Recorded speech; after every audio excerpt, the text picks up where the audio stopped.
Hello everyone welcome back to my channel. Fifth semester Indian writing in ഇംഗ്ലീഷിലെ the country without a post office എന്നുള്ള ചാപ്റ്ററാണ് ഈ ഒരു വീഡിയോയിലൂടെ നമ്മൾ ഡിസ്കസ് ചെയ്യാൻ പോകുന്നത്. സോ ബിഫോർ ഗെറ്റിംഗ് സ്റ്റാർട്ടഡ് എൻ്റെ ചാനൽ നിങ്ങൾ ആദ്യമായിട്ടാണ് കാണുന്നതെങ്കിൽ ചാനലൊന്ന് സബ്സ്ക്രൈബ് ചെയ്യുക. എൻ്റെ വീഡിയോസൊക്കെ നിങ്ങൾക്ക് യൂസ്ഫുൾ ആയിട്ട് തോന്നുകയാണെങ്കിൽ എന്തായാലും ഒന്ന് ലൈക്ക് ചെയ്യുക, നിങ്ങളുടെ ഫ്രണ്ട്സിനൊക്കെ ഒന്ന് ഷെയർ ചെയ്ത് കൊടുക്കുക. എന്തെങ്കിലും ഒപ്പീനിയൻസ് ഉണ്ടെങ്കിൽ അതൊക്കെ ഒന്ന് കമൻറ്റ് ചെയ്യുക, സപ്പോർട്ട് ചെയ്യുക. The country without a post office എഴുതിയത് അഗ ഷാഹിദ് അലിയാണ്. 1949 മുതൽ 2001 വരെയാണ് അദ്ദേഹം ജീവിച്ചിരുന്നത്. അദ്ദേഹം ഒരു റിനൗണ്ട് എക്സ്പാട്രിയേറ്റ് ആണ്, അതായത് ഒരു പ്രവാസിയായിട്ട് ഉള്ള പാട്രിയോട്ട് എന്നൊക്കെ പറയുമ്പോൾ രാജ്യസ്നേഹമുള്ള. എക്സ്പാട്രിയേറ്റ് എന്ന് പറഞ്ഞാൽ രാജ്യത്തിൽ നമ്മുടെ അതേ ഒരു കൺട്രിയിലല്ല നിൽക്കുന്നത്, പക്ഷേ പ്രവാസിയായിട്ടാണ് ജീവിക്കുന്നത്. പക്ഷേ എങ്കിൽ കൂടി നല്ല രാജ്യസ്നേഹമുള്ള ഒരു വ്യക്തിയായിരുന്നു അദ്ദേഹം. അത്തരത്തിലുള്ളൊരു പോയറ്റായിരുന്നു, ട്രാൻസ്ലേറ്റർ ആയിരുന്നു, ക്രിട്ടിക് ഓഫ് ഇൻ്റർനാഷണൽ റെക്കഗ്നിഷൻ. അദ്ദേഹം കാശ്മീരിലാണ് ജനിച്ചതും വളർന്നതും ഒക്കെ എങ്കിൽ കൂടി ഒരു ഇംഗ്ലീഷ് പോയറ്റ്, കാരണം അമേരിക്കയിലാണ് അദ്ദേഹം ജീവിക്കുന്നത്, അതുകൊണ്ടൊരു ഇംഗ്ലീഷ് പോയറ്റായിട്ടാണ് അദ്ദേഹത്തെ കണക്കാക്കിയിരുന്നത്. അദ്ദേഹത്തിൻ്റെ റൂംസ് ആർ നെവർ ഫേർണിഷ്ഡ് എന്ന് പറയുന്ന 2001 പബ്ലിഷ് ചെയ്തിട്ടുള്ള കളക്ഷൻ, അതിനൊരു നാഷണൽ ബുക്ക് അവാർഡൊക്കെ കിട്ടിയിട്ടുണ്ടായിരുന്നു. പിന്നെ ദ വെയിൽഡ് സ്യൂട്ട് എന്ന് പറയുന്ന വർക്ക് അദ്ദേഹം ലൈഫിൽ എഴുതിയിട്ടുള്ള വർക്കുകളുടെ ഒക്കെ ഒരു കളക്ഷനാണ്. അത് അദ്ദേഹം മരിച്ചതിന് ശേഷം ആണ് പോസ്റ്റ്മസ് ആയിട്ടാണ് പബ്ലിഷ് ചെയ്തിട്ടുണ്ടായിരുന്നത്.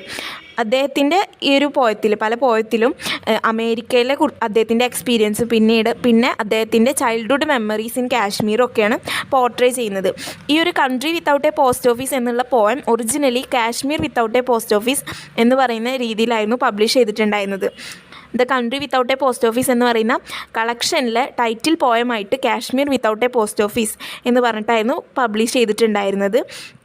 ഇതിൽ പറയുന്നത് കാശ്മീരിൽ 1990-കളിൽ ഉണ്ടായിരുന്ന ഒരു അപ്രൈസിങ്ങിൻ്റെ സമയത്തുണ്ടായിരുന്ന സിറ്റുവേഷനും അതവിടുത്തെ പൊളിറ്റിക്കൽ വയലൻസ്, അതുപോലെ തന്നെ 7 മാസത്തോളം കാലം അവിടെ പോസ്റ്റ് ഓഫീസുകളൊക്കെ ക്ലോസ് ചെയ്തിട്ടുണ്ടായിരുന്നു. ആ ഒരു സമയത്തെ സിറ്റുവേഷനൊക്കെയാണ് ഇതിൽ കാണിക്കുന്നത്.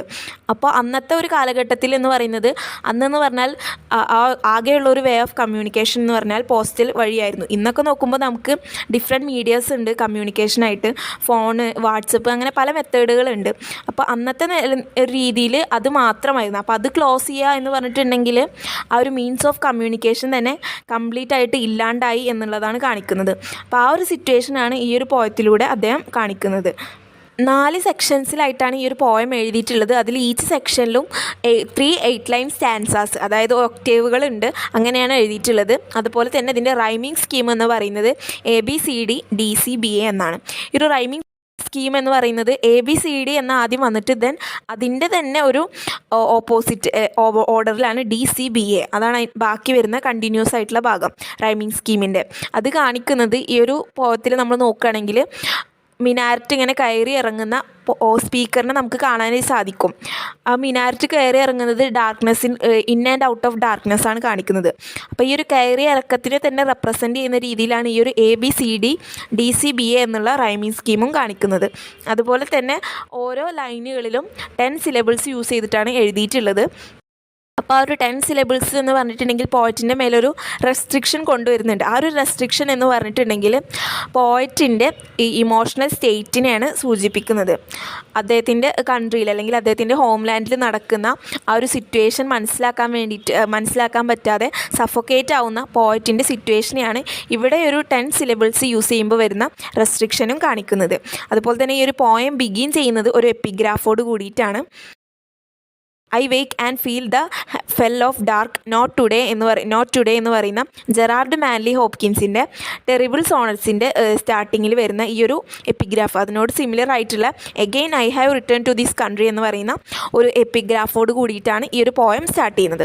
ഒരു പോയത്തിൻ്റെ സമ്മറി പോലെയാണ് ഞാൻ പറയുന്നത്. ഡീറ്റെയിൽഡ് ആയിട്ട് ലൈൻ ബൈ ലൈൻ എക്സ്പ്ലനേഷൻ ഞാൻ പറയുന്നില്ല, കാരണം കുറച്ച് ലെങ്തി ആയിട്ടുള്ള ഒരു പോയാണിത്. The country without a post office. Again I have return to this country where a minaret has been entombed. Someone soaks the wicks of clay lamps in mustard oil. Each night climbs its steps to read messages scratched on planets. ഈ ഒരു പോയത്തിൻ്റെ speaker poet തന്നെയാണ്. അദ്ദേഹം കൺട്രിയിലേക്ക് തിരിച്ചു വന്നിരിക്കുകയാണ്. അപ്പോൾ ഒരു കൺട്രിയുടെ പ്രത്യേകത എന്താണ്? മിനാരറ്റ്, വീണ്ടും ഒരു മിനാരറ്റ് എന്ന് പറഞ്ഞാൽ ഞാൻ അവിടെ സ്ക്രീനിൽ കാണിച്ചിട്ടുണ്ട്. പള്ളികളുടെ ഒക്കെ മേൽഭാഗത്തിനെയാണ്, കുറച്ച് മേലെ ഉയർന്നു നിൽക്കുന്ന ഒരു ഭാഗമാണ് മിനാരറ്റ് എന്ന് പറഞ്ഞാൽ. അത് എൻടോംബായിട്ടുള്ള ഒരു കൺട്രിയിലേക്ക് ഞാൻ വീണ്ടും തിരിച്ചു വന്നിരിക്കുകയാണ്. ആ ഒരു കൺട്രിയുടെ പ്രത്യേകത എന്ന് പറഞ്ഞിട്ടുണ്ടെങ്കിൽ ഓരോ രാത്രിയും അദ്ദേഹം ഒരു വിളക്ക് കത്തിച്ചുകൊണ്ട് അതിൻ്റെ സ്റ്റെപ്പ് ഇങ്ങനെ കയറുന്നുണ്ട്. ഒരു മിനാരറ്റിൻ്റെ സ്റ്റെപ്പ് ഇങ്ങനെ കയറുന്നുണ്ട്. To read messages scratched on planets. എന്തിനാണ് സ്റ്റെപ്പ് കയറുന്നത്? പ്ലാനറ്റുകളിൽ സ്ക്രാച്ച് ചെയ്തിട്ടുള്ള മെസ്സേജുകൾ വായിക്കാൻ. അപ്പോൾ ഇവിടെ 2 മീനിങ് ആണുള്ളത്. ഒന്ന് പള്ളിയിലേക്ക് ബാങ്ക് വിളിക്കാനായിട്ട് കയറുന്ന ആളെയാണ് ഉദ്ദേശിക്കുന്നത്. പിന്നെ അയാളെ കാണുമ്പോൾ തന്നെ പ്ലാനറ്റുകളുടെ മെസ്സേജ് വായിക്കുക എന്ന് പറയുമ്പോൾ ആസ്ട്രോളജിസ്റ്റിനെയാണ് ഓർമ്മ വരുന്നത്. His fingerprints cancel bank stamps in that archive for letters with doomed addresses, each house buried or empty because so many fled, ran away and became refugees there in the plains where they must now will a final dewfall to turn the mountains to glass. They will see us through them, see us frantically bury houses to save them from fire that like a wall caves in. അപ്പോൾ അദ്ദേഹം അങ്ങനെ കയറുന്നത് ഈ ഒരു message വായിക്കാനും പിന്നെ അദ്ദേഹത്തിൻ്റെ finger prints ശ്രമിക്കുന്നുണ്ട്. എന്തിനു വേണ്ടിയിട്ടാണ് ശ്രമിക്കുന്നത്?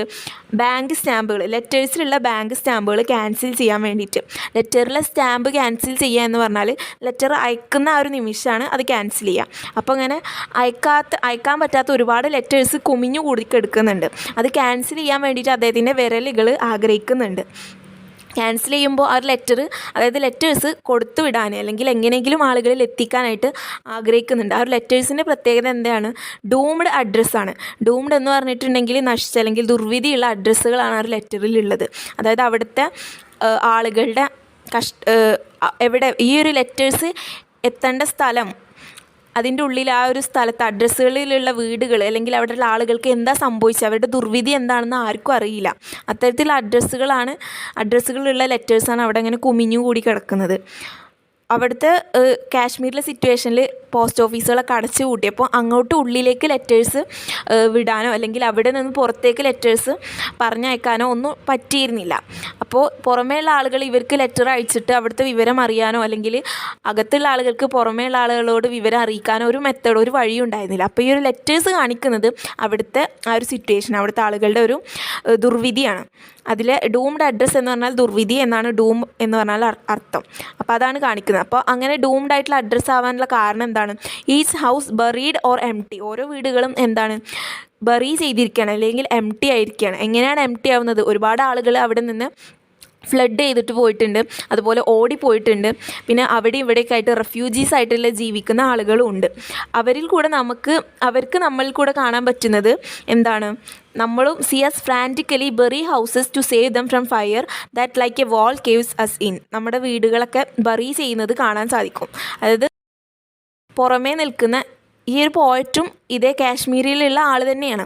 അപ്പോൾ അദ്ദേഹത്തിന് അവിടെയുള്ള ആളുകളിൽ കൂടെ കാണാൻ സാധിക്കുന്നത്, ഉള്ളിലുള്ള ആളുകളുടെ സിറ്റുവേഷൻ അറിയില്ല, പക്ഷേ എങ്കിൽ കൂടി അവരുടെ ഈ ഒരു ദുർവിധിയിൽ കൂടെ കാണാൻ സാധിക്കുന്നത് തൻ്റെ വീടുകളും ഇങ്ങനെ ബറി ചെയ്യുന്ന ഒരു അവസ്ഥയാണ്. കാരണം അദ്ദേഹത്തിൻ്റെ തന്നെ കൺട്രിയാണ് അല്ലെങ്കിൽ ഹോംലാൻഡാണ് ഈ ഒരു കാശ്മീർ. അപ്പോൾ അവിടെയുള്ള ഓരോന്ന് നശിക്കുമ്പോൾ തൻ്റെ തന്നെ വീട് ബറി ചെയ്യുന്നതായിട്ട് അദ്ദേഹത്തിന് മനസ്സിലാക്കാൻ സാധിക്കുന്നുണ്ട്. The soldiers light it on the flames burn our world to sudden papier mache inlaid with gold then ash. Soldiers, അവിടെയുള്ള പട്ടാളക്കാരും ആ വീടുകളെ ലൈറ്റ് കത്തിക്കുന്നുണ്ട്, ഫ്ലെയിമാക്കി മാറ്റുന്നുണ്ട്.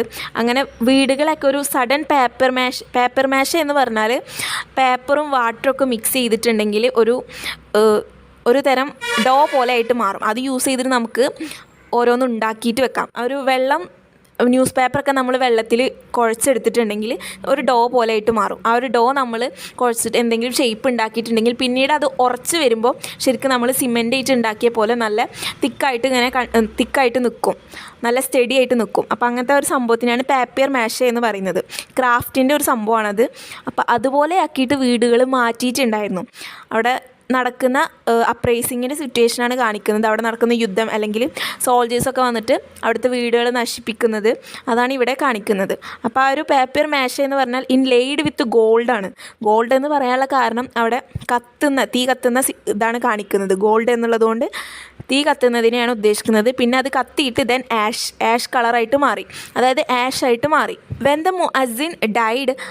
When the muezzin died, the city was robbed of every call. The houses were swept about like leaves for burning. Now every night we bury our houses, theirs, the ones left empty. We are faithful. On their doors we hang wreaths. more faithful each night, fire again is a wall and we look for the dark as it caves in. അപ്പോൾ മുഅദ്ദിൻ എന്ന് പറഞ്ഞാൽ അറബിയിൽ മുഅദ്ദിൻ എന്ന് പറഞ്ഞാൽ bank വിളിക്കുന്നയാൾ എന്നാണ് അർത്ഥം. അതാണ് ഇവിടെ ഉദ്ദേശിക്കുന്നത്. അപ്പോൾ ഒരു മുഅദ്ദിൻ മരിച്ചപ്പോൾ city was robbed of every call എന്നുള്ളത് ബാങ്ക് വിളിക്കുന്നതിനാണ് ഇവിടെ ഉദ്ദേശിക്കുന്നത്. അപ്പോൾ അവിടെ ബാങ്ക് വിളി ഇല്ലാണ്ടായി, അതായത് അവിടെ പലരും മരിക്കുന്നുണ്ട്, പിന്നെ അവിടെ ഒരുപാട് നാശനഷ്ടങ്ങൾ സംഭവിക്കുന്നുണ്ട്, അതൊക്കെയാണ് ഇവിടെ കാണിക്കുന്നത്. അപ്പോൾ ആ ഒരു മുഅദ്ദിൻ മരിച്ചപ്പോൾ the houses were swept about like leaves for burning. പിന്നെ അവിടെ ഒരുപാട് വീടുകൾ നശിക്കുന്നുണ്ട്. എല്ലാ രാത്രിയും പല വീടുകളും നശിക്കുന്നു, അല്ലെങ്കിൽ പല ആളുകളും അവിടെ നിന്ന് പോകുന്നു. അപ്പോൾ വീടുകളൊക്കെ എംപ്റ്റി ആയിട്ട് മാറുന്നു. പക്ഷേ എങ്കിൽ കൂടി ഓരോ രാത്രിയും ഇവരെന്താണ് കൂടുതൽ, എന്നത്തേക്കാളും കൂടുതൽ ഫെയ്ത്ത്ഫുള്ളായിട്ട്, വിശ്വാസമുള്ളവരായിട്ട് അല്ലെങ്കിൽ പ്രതീക്ഷയുള്ളവരായിട്ടാണ് ഓരോ ദിവസവും അവർ തള്ളി നീക്കുന്നത്. We are inside the fire looking for the dark. One card lying on the street says, I want to be he who pours blood to soak your hands, or I will leave mine in the cold till the rain is ink and my fingers at the edge of pain are seals all night to cancel the stamps. അപ്പോൾ അവർ ഒരു ഫയറിൻ്റെ ഉള്ളിൽ അവരിങ്ങനെ ജീവിക്കുകയാണ്. അങ്ങനെ ഒരു സ്ട്രീറ്റിൽ നിന്നൊരു card കിട്ടി. സ്ട്രീറ്റിൽ നിന്നൊരു കാർഡ് മീൻസ് ലെറ്ററാണ് ഇവിടെ ഉദ്ദേശിക്കുന്നത്. ആ ലെറ്റർ സ്ട്രീറ്റിൽ നിന്ന് കിട്ടിയെന്ന് പറയുമ്പോൾ പുറത്തേക്ക് അയക്കാൻ പറ്റാത്ത, അല്ലെങ്കിൽ അവരുടെ രാജ്യത്തിലേക്ക് കടന്നു വരാൻ പറ്റാത്ത, ഉപേക്ഷിക്കപ്പെട്ടിട്ടുള്ള ലെറ്റർ, ആർക്കും വേണ്ടാതെ കിടക്കുന്ന ഒരു ലെറ്റർ. ആ ഒരു ലെറ്ററിൽ എന്താണ് കണ്ടത്? I want to be he who pours blood to soak your hands, or I will leave mine in the cold till the rain is ink and my fingers at the edge of pain or all night to cancel the stamps. അപ്പോൾ ഒരു letter എഴുതാൻ വേണ്ടിയിട്ട്, അല്ലെങ്കിൽ news, ഉള്ളിൽ ഉള്ള ആളുകൾ news അറിയാൻ വേണ്ടിയിട്ട് രക്തം ഇതാക്കാൻ വരെ അയാൾ തയ്യാറാവുന്നുണ്ട് എന്നാണ് പറയുന്നത്. അപ്പോൾ എന്ത് റിസ്ക് എടുക്കാൻ വേണ്ടിയിട്ടും തയ്യാറാവുന്നുണ്ട്. ഇപ്പോൾ അവിടുത്തെ ലെറ്ററിൽ എഴുതേണ്ട ഇങ്കായിട്ട് ബ്ലഡിനെ യൂസ് ചെയ്യാൻ, അതായത് അത്ര റിസ്ക് എടുക്കാൻ വരെ അദ്ദേഹം തയ്യാറാവുന്നുണ്ട്. അതുപോലെ തന്നെ എന്തൊക്കെ വേദന സഹിച്ചിട്ടും ആ ഒരു സ്റ്റാമ്പുകൾ ക്യാൻസൽ ചെയ്യാൻ, അതായത് ലെറ്റർ സെൻഡ് ചെയ്യാനായിട്ട് അദ്ദേഹം ആഗ്രഹിക്കുന്നുണ്ട്. The mad guide the lost speak like this, they haunt A country when it is ash, fandom heart pray he's alive. അപ്പോൾ അദ്ദേഹം ആരോ ഒരാളുടെ ന്യൂസ് അറിയാൻ വേണ്ടിയിട്ടാണ് അദ്ദേഹം ഇത്ര ഓദർ ടെൻസ്ഡ് ആവുന്നത്. അപ്പോൾ അദ്ദേഹം പറയുന്നുണ്ട്, അദ്ദേഹത്തിൻ്റെ ഹൃദയത്തിനെ സമാധാനിപ്പിക്കുന്നുണ്ട്, അദ്ദേഹത്തിനൊരു കുഴപ്പമില്ല. ആരാണ് ആ ഒരു വ്യക്തി എന്ന് ഇവിടെ പറയുന്നില്ല. പ്രേ ഹീസ് അലൈവ്, അദ്ദേഹം ജീവനോടെ ഇരിക്കുന്നുണ്ട് എന്ന് അദ്ദേഹം പ്രാർത്ഥിക്കുന്നുണ്ട്. I have returned in rain to find him, to learn why he never wrote. I have bought cash, a currency of paisleys to buy the new stamps, rare already, blank, no nation named on them. അങ്ങനെ അദ്ദേഹം ഇത്രയും റെയിനിലൊക്കെ, മഴയത്തു കൂടി അദ്ദേഹത്തിനെ കാണാൻ വേണ്ടിയിട്ട്, അദ്ദേഹത്തിനെ കണ്ടുപിടിക്കാൻ വേണ്ടി എത്തുന്നുണ്ട്. അദ്ദേഹം എന്തുകൊണ്ടാണ് തനിക്ക് എഴുതാതിരുന്നത് എന്ന് മനസ്സിലാക്കാനായിട്ട് അദ്ദേഹം ശ്രമിക്കുന്നുണ്ട്. തൻ്റെ ഒരു ഫ്രണ്ടിൻ്റെ ലെറ്റർ അല്ലെങ്കിൽ ഫ്രണ്ടിൻ്റെ ന്യൂസ് ഒരുപാട് കാലമായിട്ടില്ല. അപ്പോൾ അദ്ദേഹത്തിനെ കുറിച്ചിട്ടാണ് ഇവിടെ ഓദർ ടെൻസ്ഡ് ആവുന്നത്. അപ്പോൾ അവിടേക്ക് എത്തിയപ്പോൾ, ഈ ഒരു മഴയൊക്കെ കഴിഞ്ഞിട്ട് അദ്ദേഹം അവിടെ എത്തിയപ്പോൾ ഒരുപാട് ക്യാഷ് കൊണ്ടുവന്നിട്ടുണ്ട്. പിന്നെ ആ ക്യാഷിൻ്റെ പ്രത്യേകത എന്താണ്? കറൻസി ഓഫ് പേസ്ലീസ് ആണ്. പേസ്ലീസ് എന്ന് പറഞ്ഞാൽ കാശ്മീർ ഡ്രസ്സിലൊക്കെ കാണുന്ന ഒരു സിമ്പലാണ്. കൂടുതലായിട്ടും കാശ്മീർ ഷോളുകളിൽ കാണുന്ന ഒരു തരം പ്രിൻ്റാണ് പേസ്ലീസ്.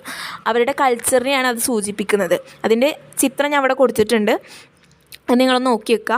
അപ്പോൾ ആ ഒരു പേസ്ലി, അതായത് അവരുടെ കൾച്ചർ, അതിനെയാണ് അവിടെ കറൻസി ആയിട്ട് അദ്ദേഹം പറയുന്നത്. ആ ഒരു പേസ്ലിയാണ് അദ്ദേഹം അവിടെ കറൻസി ആയിട്ട് കൊണ്ടുവന്നിട്ടുള്ളത്. എന്തിനാണ് ആ പേസ്ലി കൊണ്ടുവന്നിട്ടുള്ളത്? കറൻസി ആയിട്ട് to buy the new stamps, പുതിയ സ്റ്റാമ്പുകൾ വാങ്ങിയിട്ട് വീണ്ടും ലെറ്റർ ഒട്ടിക്കാൻ വേണ്ടിയിട്ട്. സ്റ്റാമ്പ് ഉണ്ടെങ്കിലാണ് ലെറ്റർ സെൻഡ് ചെയ്യാൻ പറ്റുള്ളൂ. അപ്പോൾ അങ്ങനെ പുതിയ സ്റ്റാമ്പ് വാങ്ങാൻ വേണ്ടിയിട്ട് അത് അദ്ദേഹം കൊണ്ടുവന്നിട്ടുണ്ട്. റയർ ഓൾറെഡി, ആ ഒരു സ്റ്റാമ്പിൻ്റെ പ്രത്യേകത എന്ന് പറഞ്ഞാൽ റയർ ആണ്, ബ്ലാങ്ക് ആണ്, no nation named on them. ഓരോ കൺട്രീസിൻ്റെ സ്റ്റാമ്പിലും ആ ഒരു കൺട്രിയുടെ പേര് എഴുതിയിട്ടുണ്ടാവും. അപ്പോൾ ഈ ഒരു സ്റ്റാമ്പിൻ്റെ പ്രത്യേകത എന്താണ്? റയർ ആയിട്ടുള്ളൊരു സ്റ്റാമ്പാണ്, അതിൽ ഒരു രാജ്യത്തിൻ്റെയും പേര് എഴുതിയിട്ടില്ല. അപ്പോൾ കാശ്മീർ എന്നുള്ള ഒരു കൺട്രീനല്ല ഇവിടെ ഉദ്ദേശിക്കുന്നത്, അല്ലെങ്കിൽ ആ ഒരു ഹോംലാൻഡിനല്ല ഇവിടെ ഉദ്ദേശിക്കുന്നത്. യുദ്ധം നടക്കുന്ന, അല്ലെങ്കിൽ എല്ലാ ഒരു വാർ നടക്കുന്ന സ്ഥലത്തെയും റെപ്രസെൻ്റ് ചെയ്യുന്ന ഒരു സ്ഥലമാണ് കാശ്മീർ. അത് കാണിക്കാൻ വേണ്ടിയിട്ടാണ് no nation named on them, ആ ഒരു സ്റ്റാമ്പും ഒരു നാഷൻ്റെയും പേരില്ല എന്നുള്ളത് പറയുന്നത്. Without a lamp I looked for him in houses buried empty, he may be alive opening doors of smoke, breathing in the dark his ash refrain, everything is finished, nothing remains. അങ്ങനെ ആ ഒരു സുഹൃത്തിന് വേണ്ടി അദ്ദേഹം ഒരുപാട് തിരയുന്നുണ്ട്. അപ്പോൾ everything is finished, എല്ലാം അവസാനിച്ചു. നത്തിങ് റിമെയിൻസ്, ഒന്നും അവശേഷിക്കുന്നില്ല എന്നുള്ളൊരു സൗണ്ട് അദ്ദേഹത്തിന് കേൾക്കുകയാണ്. I must force silence to be a mirror to see his voice again for directions. അപ്പോൾ അദ്ദേഹം പറയുകയാണ്, അദ്ദേഹത്തിനെ കുറിച്ച് മനസ്സിലാക്കാൻ വേണ്ടിയിട്ട് എനിക്കിപ്പോൾ ഇനി സൈലൻസ്, നിശബ്ദത അല്ലാതെ വേറൊരു മാർഗ്ഗവും ഇല്ല. Fire runs in waves. Should I cross that river? Each post office is boarded up. Who will deliver parchment cut in paisleys, my news to prisons? അപ്പോൾ അദ്ദേഹം പറയുകയാണ്, താൻ ഇങ്ങനെ തൻ്റെ ന്യൂസ് അല്ലെങ്കിൽ അവിടെയുള്ള ആളുകളുടെ ന്യൂസ് ആരാണ് അവരിൽ എത്തിച്ചു കൊടുക്കുക? Only silence can now trace my letters to him or in a dead office the dark panes. ഇനി സൈലൻസിന് മാത്രമാണ് എൻ്റെ ലെറ്റേഴ്സിനെ അവനിൽ എത്തിക്കാനായിട്ട് പറ്റുള്ളൂ, അല്ലെങ്കിൽ എൻ്റെ ന്യൂസ് അല്ലെങ്കിൽ അവനെക്കുറിച്ചുള്ള വിവരം എന്നിൽ എത്തിക്കാനായിട്ട് പറ്റുള്ളൂ. നിശബ്ദത മാത്രമാണ് ഇനി ആകെ ഒരു മാർഗമായിട്ട് അവിടെ അവശേഷിക്കുന്നത്. The entire map of the lost will be candled. I am keeper of the minaret since the muezzin died. Come soon, I am alive. There is almost a paisley against the light, sometimes white then black. The glutinous wash is wet on its back as it blossoms into autumn's final country. By it, I issue it only once at night. അപ്പോൾ അദ്ദേഹം പറയുകയാണ്, മുഅസിൻ മരിച്ചു, bank വിളിക്കുന്ന ആൾ മരിച്ചു. അപ്പോൾ ഇനി ഞാനാണ് ഈ ഒരു മിനാരറ്റിൻ്റെ കീപ്പർ, ബാങ്ക് വിളിക്കുന്ന ആൾ. അപ്പോൾ ഞാൻ ജീവനോടുള്ള ഈ ഒരു സമയത്ത്, come soon, I am alive, ഞാൻ ജീവനോടുണ്ട്, അതായത് ഏത് നിമിഷവും ഞാനും മരിക്കാം. അപ്പോൾ അതുവരെയാണ് എനിക്ക് സമയമുള്ളൂ. അപ്പോൾ എൻ്റെ കയ്യിലുള്ള ഈ ഒരു പേസ്ലി അത് ആളുകളോട് വാങ്ങിക്കാനായിട്ട് അദ്ദേഹം പറയുകയാണ്. അതായത് എങ്ങനെയെങ്കിലും ന്യൂസ് അവിടെയുള്ള ആളുകളുടെ ന്യൂസ് കിട്ടാൻ വേണ്ടിയിട്ട് അദ്ദേഹം ശ്രമിക്കുകയാണ്, അല്ലെങ്കിൽ ന്യൂസ് അറിയിക്കാനായിട്ട് ശ്രമിക്കണമെന്ന് അവിടെയുള്ള ആളുകളോട് അദ്ദേഹം ആഹ്വാനം ചെയ്യുകയാണ്. അപ്പോൾ ഞാൻ എപ്പോഴാണ് മരിക്കാനെന്ന് അറിയില്ല, അതുകൊണ്ടാണ് come soon, I am alive എന്ന് പറയുന്നത്. വേവായോ, ഞാൻ ഇപ്പോൾ ജീവനോടെ ഉണ്ട്, ഞാൻ എപ്പോൾ വേണമെങ്കിലും മരിച്ചേക്കാം എന്നാണ് അദ്ദേഹം പറയുന്നത്. Come before I am killed, my voice cancelled. ഞാൻ മരിക്കുന്നതിന് മുമ്പേ വരണം. മൈ വോയിസ് ക്യാൻസൽ, എൻ്റെ ശബ്ദം ഇല്ലാണ്ടാവുന്നതിന് മുമ്പേ. In this dark rain be faithful phantom heart, this is your pain, feel it, you must feel it, nothing will remain, everything's finished.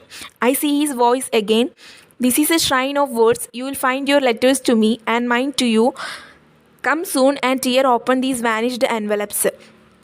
അങ്ങനെ അദ്ദേഹം പറയുകയാണ്, ഈ ഒരു പെയിൻ എന്ന് പറഞ്ഞിട്ടുണ്ടെങ്കിൽ, ഇവിടെ കാണുന്ന ഈ ഒരു ഓരോ സംഭവങ്ങളും കാണുമ്പോൾ നമുക്കുണ്ടാകുന്ന വേദന എന്ന് പറഞ്ഞിട്ടുണ്ടെങ്കിൽ അത് ഓരോരുത്തരുടെയും, നിങ്ങൾ ഈ വായിക്കുന്ന റീഡറിൻ്റെയും ഓരോരുത്തരുടെയും പെയിൻ കൂടിയാണ്. നമുക്കത് യു മസ്റ്റ് ഫീൽ ഇറ്റ്, നിങ്ങളത് മനസ്സിലാക്കണം.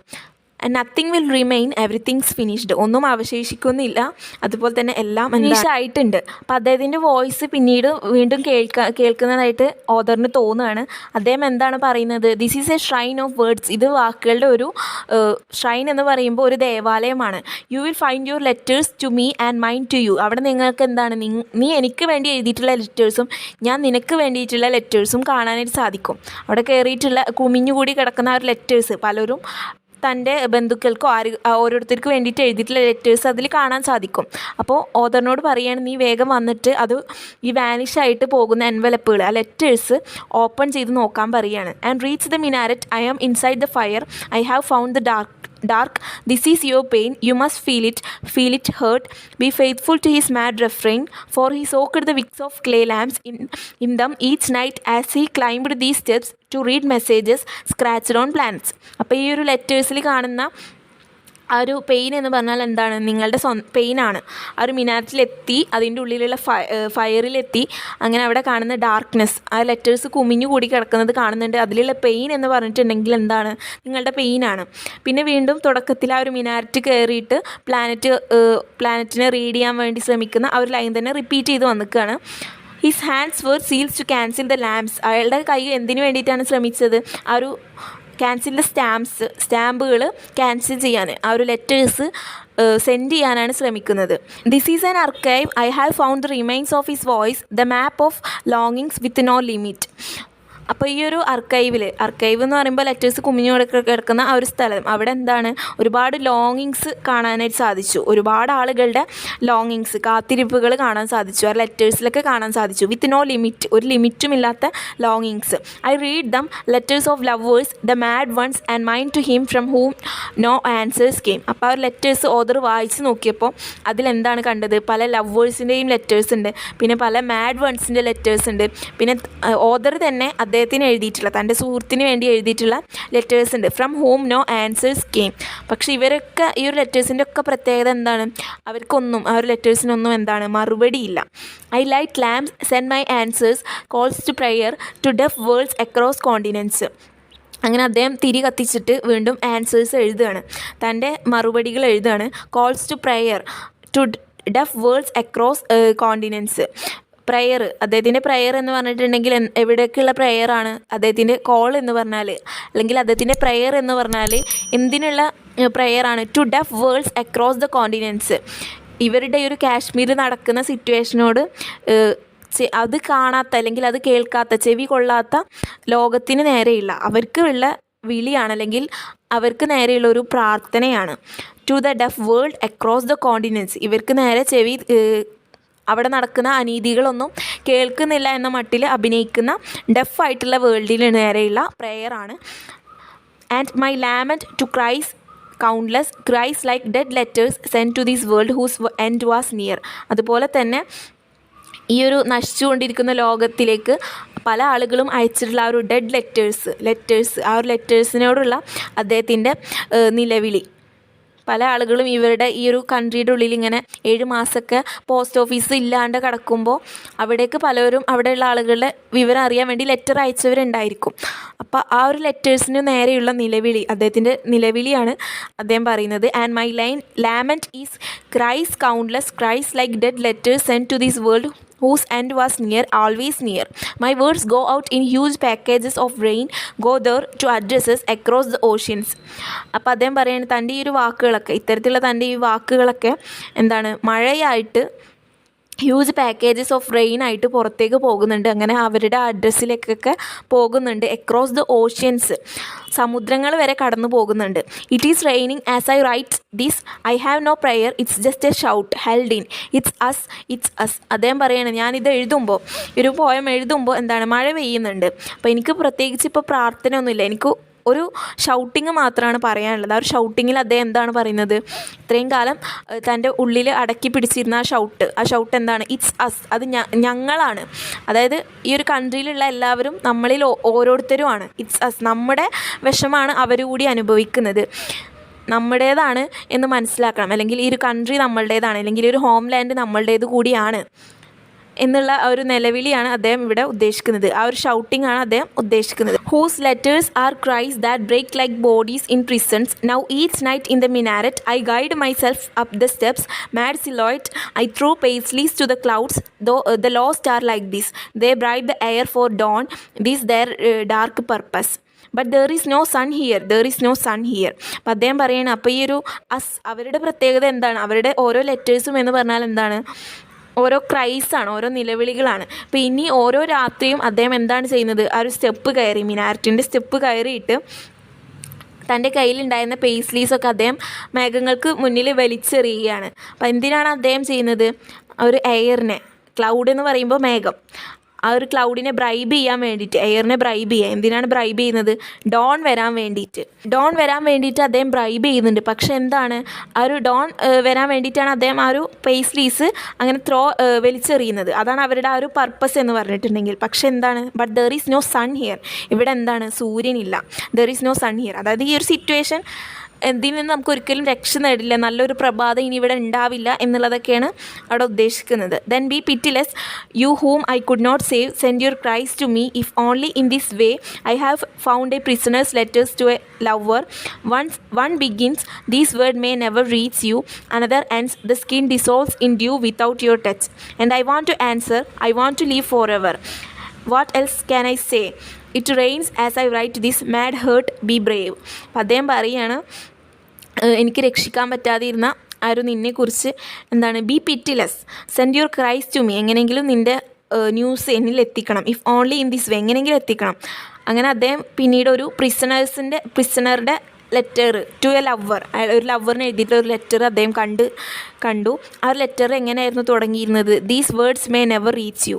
ഒരു പക്ഷേ ഈ ഒരു കത്ത് നിനക്ക് ഒരിക്കലും കിട്ടില്ലായിരിക്കാം എന്ന് പറഞ്ഞ് തുടങ്ങുന്ന ഒരു പ്രിസണറിൻ്റെ ലെറ്റർ അദ്ദേഹം വായിച്ചു നോക്കിയിട്ടുണ്ടായിരുന്നു. വേറൊരു ലെറ്റർ എന്ന് പറഞ്ഞാൽ അവസാനിക്കുന്നത് ഇങ്ങനെയാണ്: the skin dissolves in due without your touch. നിൻ്റെ ടച്ച് ഇല്ലാതെ ഒരു സ്കിന്ന് മഞ്ഞ് പോലെ ഡിസോൾവായി മാറുന്നുണ്ട്, എൻ്റെ സ്കിന്ന് മഞ്ഞ് പോലെ ഡിസോൾവായിട്ട് മാറുന്നുണ്ട് എന്ന് പറയുന്ന ഒരു എൻഡിങ്ങോട് കൂടിയിട്ടുള്ള ഒരു ലെറ്ററും അദ്ദേഹം കണ്ടിട്ടുണ്ടായിരുന്നു.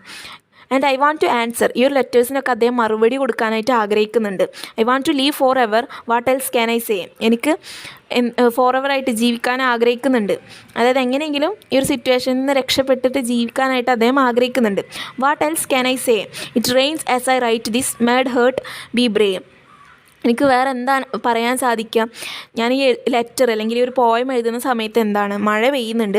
പിന്നെ അവസാനം അദ്ദേഹത്തിൻ്റെ ഹൃദയത്തിനോട് പറയാണ് മേഡ് ഹേർട്ട് ബി ബ്രേവ്, ധൈര്യവാനായിട്ട് ഇരിക്കാനായിട്ട് പറയാണ്. എന്തിനേയും നേരിടാനുള്ള ധൈര്യം തൻ്റെ ഹൃദയത്തിന് ഉണ്ടാവണം എന്ന് തൻ്റെ ഹൃദയത്തിനോട് അദ്ദേഹം പറയുകയാണ്. Mad heart be brave. അപ്പോൾ ഇതാണ് ഈ ഒരു poem. Thank you for watching.